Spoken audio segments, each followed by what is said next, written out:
Well, howdy there, Internet people. It's Bo again. So, today we're going to talk about a tone that is kind of sweeping the nation. The election isn't even resolved yet at the time of filming, and it wasn't resolved at the time of this message. But something happened to me, and I guess because it happened to me, I have to assume that it's going to happen to other people, and they're going to be in this situation. And I'm not really giving advice, but I'm going to tell you how I handled it and why. I've told you before, I have a tight group of friends, very close circle of friends. We've known each other a very long time. I think the newest addition to this little circle was like 10 years ago. Most of us have known each other 20 years. And we are tight. We are a group of people who will back each other up no matter what. In any situation, we're there for each other. In 2016, some of them supported Trump. As soon as he started enacting the policies down on the border, nobody did. That was a line too far. That was something they wouldn't cross. Most of my friends are former military contractors. It's not a demographic known for their ethical compass, but that was too much for them. At that moment, they're like, nope, can't support this. Because although they may not seem like the most moral group from the outside, they do have morals, and they're just different than everybody else's. Most of them had seen asylum seekers or refugees with their own eyes.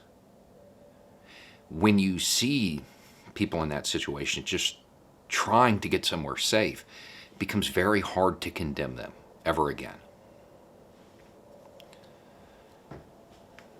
So, although during the election, back then, yeah, we had arguments and debates and they got heated. As soon as it became real, they chose the right side. And those conversations never happened again. So a lot of the problems that other people have had, I haven't had to deal with. Not among my close friends. Because my close friends had the integrity to see wrong for wrong, regardless of party.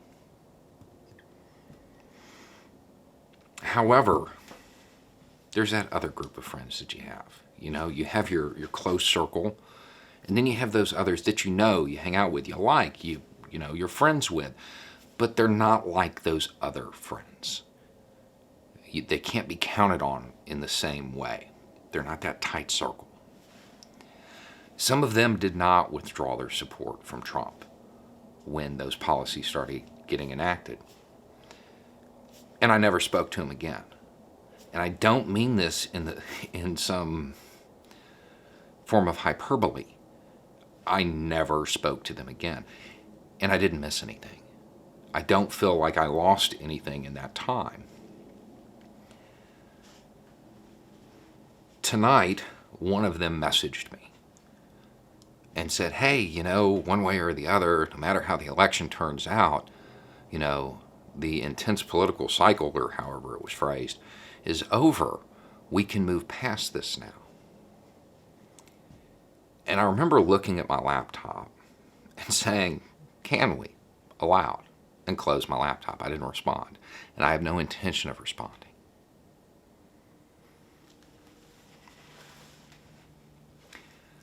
It's not politics. That wasn't politics. That was morality. This was somebody who had no problem supporting the idea of ripping children from parents because they crossed some imaginary line on a map. But apparently it's too much to distance yourself from somebody who crosses a moral line. I don't believe that's true. I don't have any intention of trying to rekindle relationships that were terminated over the last 4 years.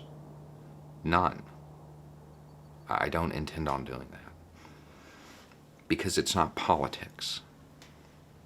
Morality doesn't run on an election cycle. You either have it or you don't. I don't feel I need people like that in my life. And I understand this runs counter to the tone that a lot of people are trying to set right now. That they want reconciliation. They want to begin the healing. We should forgive. You can't heal until you address the wound. Until then, it's not going to heal. Not properly. And it's something that we have a problem with in this country from the very beginning. From the very beginning. We don't like to address our moral failures. You know, we justify it and say, oh, well, you know, that was just the times. Nobody knew any better. It was a necessary evil. No, it wasn't. Other countries had already done away with slavery. We had founders who were abolitionists. It wasn't necessary, and people did know better. But we keep up that lie because we never addressed it. And there are incidents like that throughout all of American history where we just refused to address it until it got so distant, so far into the past, we could pretend that it was okay. It was just a different time. No. It doesn't work. Eventually, the scars of those wounds, the scars of history, will burst open. The reason Germany was able to move on was because they addressed it. They're like, yeah, we did this. They looked at it. They saw it.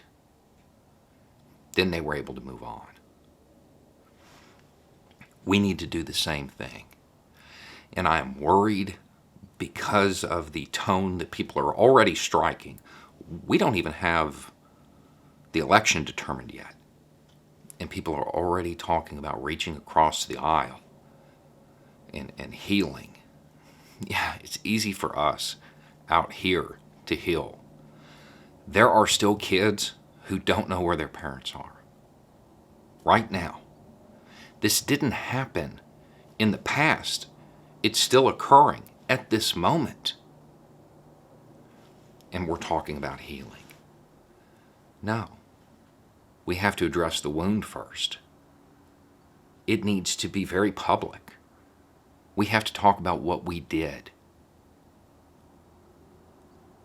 Everything that happened needs to be laid bare. And we have to admit our faults.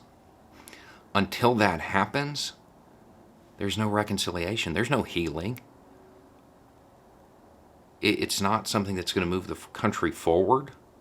It's just a cover-up. It's just omitting history. And it's one of those things that, you know, the people who are going to want to do that the most and just move on, they're the same people who have been fighting over statues from 100 years ago. I'm not ready for that. Until the moral failings of large portions of this country are laid bare, discussed, examined, and we figure out why they happened, I'm not ready for reconciliation. I'm not ready to heal. Because the knife's still in the wound. We can't move forward until it's all exposed. Until then, yeah, there may be forgiveness for these people, but it's between them and their God. It has nothing to do with me, because I have no desire to interact with them.